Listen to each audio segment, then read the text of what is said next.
Ashley, tell us about this mural and about the inspiration behind it. So this mural is like phenomenal to me because it shows that the civil rights movement, it never ended.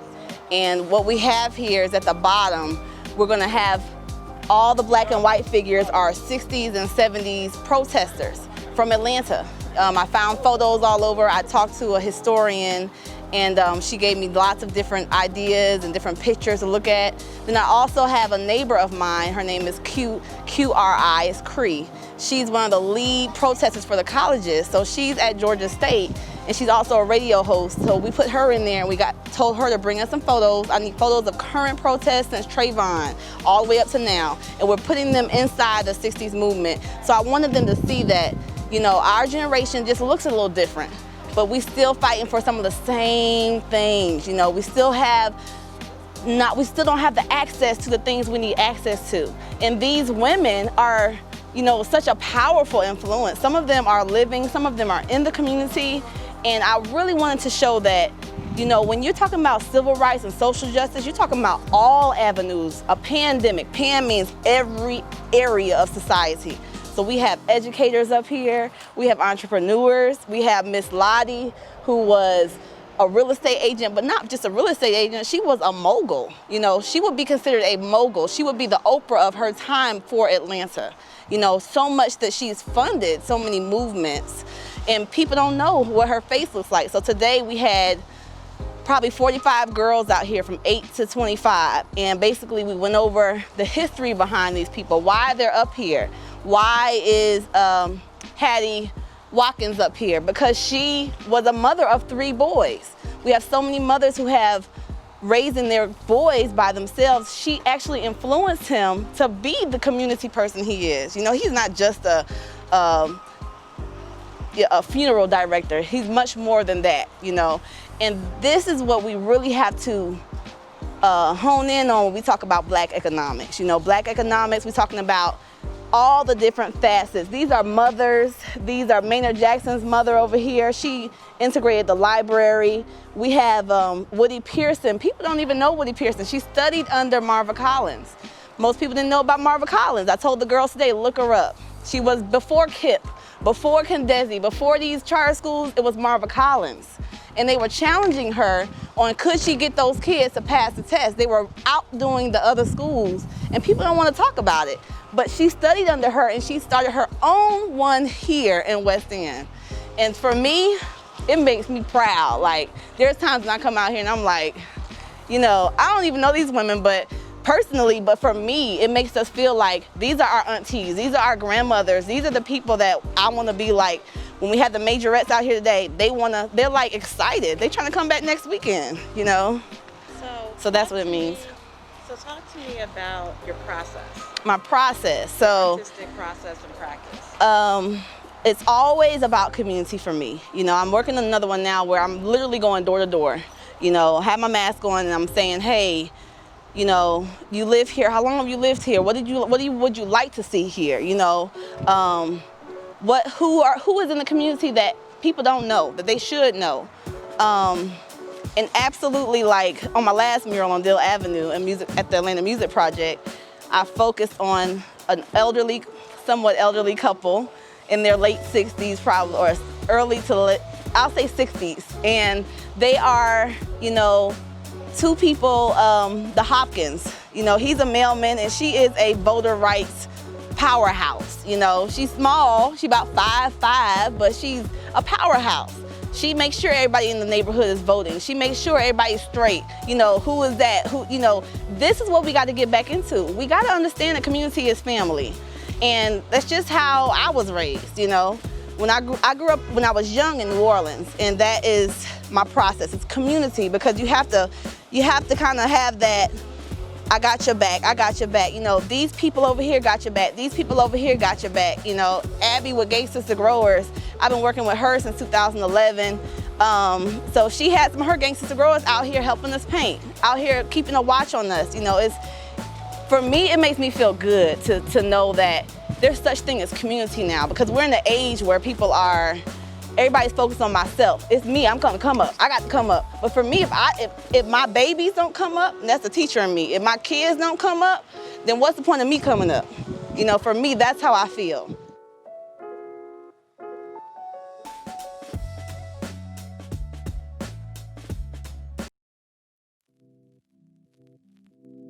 The thing that sticks out is, first of all, the colors. Thank you. Second of all, the style. Talk to me about both. Whew. Well, color theory is a very, very strong part of my illustration. And, you know, different colors speak a lot better than others. I knew from the jump that I wanted to bring him to life. I didn't want him to look like he was gone. I wanted to look like he was a part of the city and still a heartbeat. So I used blues, magentas. Blue sitting on magenta makes it pop. It brings it forward. And with the angle that you're pulling in to see the, you know, the mural, I wanted the eye catch. So I set those two colors on the back and added browns to make it more warm and to bring it back to life. So my style, it's been a style that I've been working on for years. Like I've just been trying to figure out how to make my markers stand apart from other illustrators and other designers. And I was like, why not just make it look like it's markers? So I kept it with strokes, I make it deep, and that adds the textures and everything to make stuff looks like, you know, a better illustration of what it is. You know? So,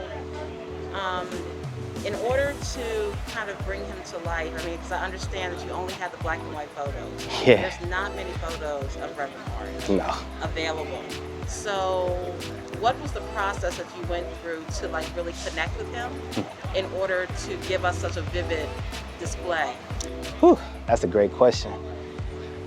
Dealing with illustration, you have to work with bare minimum.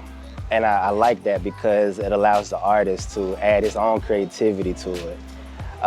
Looking at the illustrations and looking at how dark the black and grays was, I kind of figured me and him shared the same texture of color.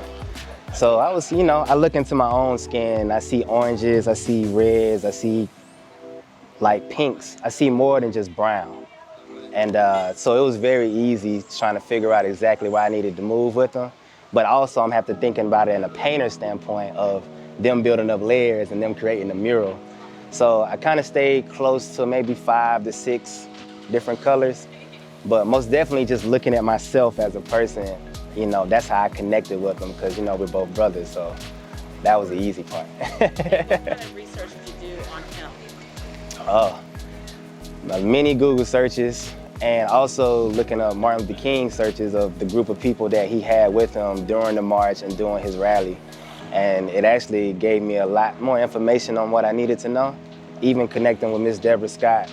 And she actually brought him to life to me to let me know exactly what he had and what he did for the city as well. So yeah, gotta do your research. Because I just didn't want to just be out here like, oh yeah, this is James E. Orange, you know. This is the guy I'm trying to bring back life to the city in West End. So I had to make sure I had to do that, you know. And how proud are you of this work? Super proud because this is my first mural. This is my first time ever doing any design work, like design for this. And you know, it's a big honor. I got a lot of guys that do murals and OGs who paint and been doing it for years, so they're very happy to finally see me a part of the wall and a part of history. So I'm super stoked about it. And I appreciate Keith Sheffer giving me the opportunity to do all of this as well, you know. It was her that hit me up on Instagram and gave me this opportunity, so I really appreciate that. My name is Keith Schleifer, and I'm one of the collaborators on this mural. So there were 4 of us who worked together to make this one happen. Plus we got a lot of support from Georgia Stand Up, Kayla, Marshall, and Deborah Scott were heavily involved. So yeah. Keith, you are a mural veteran. You're a vet. Yeah. So why, and you do so many murals, was there anything special about doing this mural? Yeah, I'm a military veteran, but I do a lot of public art as well. So I've been doing that for the past 15, 16 years, traveling around doing that. And I've worked on hundreds of murals.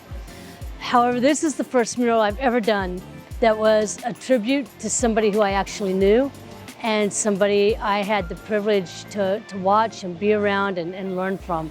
So we were all greatly sad when we lost him in 2008, when we lost Reverend James Orange. and I knew the family, but I had not seen many of them since then. So it's just extra special to be able to do something like this. Talk to me about your relationship with him. I came to Atlanta to go to grad school, and I heard somebody being interviewed on the radio. It was Dr. Lowry and Coretta Scott King. And at the time, I was not aware that our civil rights legends and people who've been working to make this happen were still with us. This was in 2003, 2004. And so I took a sabbatical from school and spent some time getting to know Reverend Lowry, Reverend Orange, Rita Samuels, and we could start naming names, you know, Reverend Fred Taylor, all of these people, big names and people who we may never have heard of. Reverend E. Randall T. Osborne, he was very special. He and James Orange and Dr. Lowry both gave me a lot of time, and I got to be involved in many of the things that they do. So doing the Jubilee March from Selma to Montgomery, learning the history of how these people have shaped our country's history. It was just unbelievable to know that it's right here. And it's very exciting that right here in the West End is where a lot of that, you know, the nexus of that is still right here. What Ashley is doing on the wall behind us is terribly important. She's recognizing many of the women who remained unnamed, who did amazing work, Rosalind Pope, and then entrepreneurs and young people, women who are doing things right now in this community. People worked that shaped our nation's legacy of the road to social justice, and there are people here still doing it. So it's been amazing. So let's talk about the process. I know that you said earlier that you were part of the team. So how did you pull together the team? Because you coordinated all of this. So how did you pull together the team? What was your process? I like working collaboratively in all the work I do. I do architectural work and public art. And I enjoy working with other peers, especially other artists, because it's amazing what comes out on the other side if you are just open to receiving and working together and trying something a little bit different, hearing others' points of view. So that's generally how I conduct my practice anyway. But in the spirit of Reverend Orange and bringing people together, you know, this was essential, that's how we proceeded on this mural. So I work with an artist from Miami, Florida. His name is Christian Saravia, or he goes by Golden. And Golden and I have traveled all over doing public art and murals. And I tapped two local artists, George F. Baker III, who is just such a great guy. He has a wonderful reputation for working with so much heart and gusto to help other artists and do his own art that's bright and fun and delightful. And then Tom Davey, whose work I was familiar with as an illustrator. Tom was a little surprised that I contacted him and said, hey, I want to do a mural with you. And he's like, you know, I don't do murals. I said, I know, you know, but we together shall do this mural. And his work is just stunning. Doing the many murals I've done, I know what type of art translates very well in the big vista, the big views. And not that he ever needs to be a muralist, but I think it's important that people see Tom Davey's work or Thomas Higgins' work. It was perfect for this situation. And what I had hoped also for this situation, that again, Tom just nailed it, was that we're not here just for remembrance, but maybe you can feel the vitality of this mural. You can feel the energy. That people who knew Reverend Orange can look at this and remember him. And people who never knew him might say, gosh, that's really an interesting looking mural, or that's some interesting art, or who is this? And then take it to the next step and find out who this important man was. So Tom was willing to work in a group. George was willing to work in a group, and Golden was willing to work in a group. This is not even the style of work that Golden does. So Golden had to look very closely at Tom's work. Tom works with gas markers, so when he draws an illustration, the paint fades or the ink fades across the page.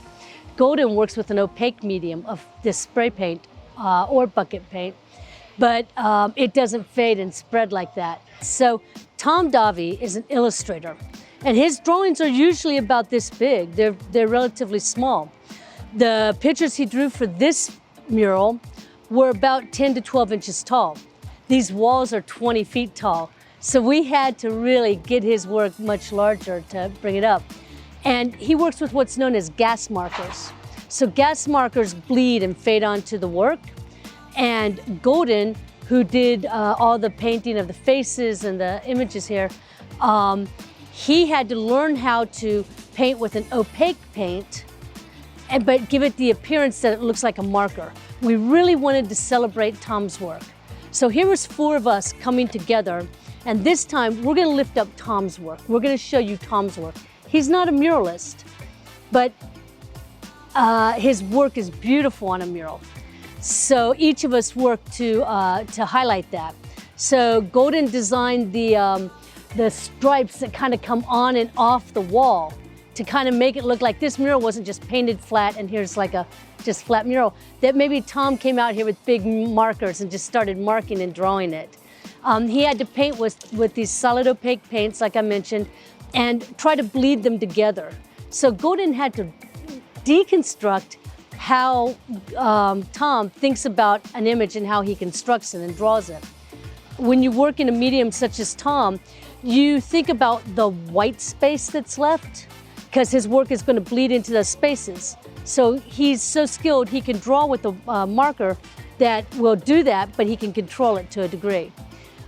So he's kind of thinking in the negative of how somebody who takes an opaque paint wants to cover up everything. So it was very much a challenge. And, but you know, I hope that the marker strokes come through, that's what's really obvious, and you can see Tom Davy's hand in this work, you know. So my final question is this. So as I'm listening to you, you feel very much like an activist. And so do you consider yourself an activist? Of course. You know, this is not a time for any of us to be sitting still. You know, we all must take an active role in whatever way we can. Artists have done this forever. What's really fun, we have, you know, Deborah Scott over here. This is somebody who was a protege of Reverend Orange, you know, as a young person. I mean, if you were in the presence of Reverend Orange at some time, you know the importance of getting up and being active in whatever way that's going to be. He brought people together these people with labor, these people with the students group in an area, this person has a medical background. He would bring them all together so that we could move forward with whatever the agenda was going to be at that time. So I hope that this is an active thing. But yeah, I do hope that we can see this as something very dynamic, something very energetic.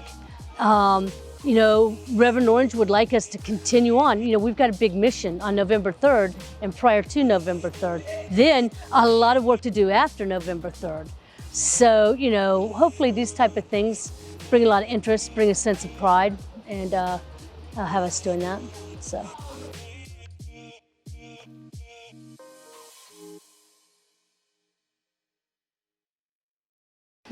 Well, I am so honored that I had the opportunity to work on as a historian for both mural projects. So I was asked by Georgia Stand Up to serve as a historian to kind of guide the artist in its creation. And one of the focus was to focus on community and how individuals from the West End community actually was responsible for providing support to community. And working with Ashley Dobson, she wanted to create a mural that paid an homage to women in the West End community. And as we began to talk about the women who were very influential, you began to see that the community activists comprise of a number of cross-generational activists. And you see them in so many roles. From the Atlanta University Center to the West End, you see them being part of a long tradition as being activists, as being librarians, as being civic leaders. And this is part of the history of the West End. And I love that Ashley portrayed the women as large figures. As a matter of fact, she described them as giants. And that's what women are within our community, is that we see them as giants within the community. They hold us up, they provide support, but we also see them as leaders as well too. So I'm glad that I had a chance to work with her. We identified a few individuals within the community, but actually just took it away from there in the way that she wanted to portray them beautifully. I'm the oldest daughter. I'm the number one daughter, as my dad would say, of the whole Orange crew, and it was 5 of us. Okay, so tell me about how excited are you about this mural? Absolutely excited. I am excited because it's another honor. Let me first say, I love my city. This, hands down, I mean, Civ Atlanta and the organizations with Stand Up, AFL, the whole nine. I thank you all for keeping my dad in people's minds and in the memory. A lot of people like to rewrite history, but City of Atlanta won't let us forget, and so I appreciate that. So I'm humbled. I'm thankful to my city for the honor, and to all the organizations that supported with, Georgia Stand Up taking the lead, AFL. So I'm just thankful. I love Atlanta, and so I'm thankful that we will always be honored here. It's where, a lot of people like to rewrite history and don't know his name, and so for Atlanta to remember is, that's key. And so I appreciate that throughout, just to the end of my time. And so again, I'm humbled, as my dad was an humble man, so I'm humbled as well. So tell me, give me your most favorite memory of your father. My most favorite memory. Wow. My most favorite memory. I don't know.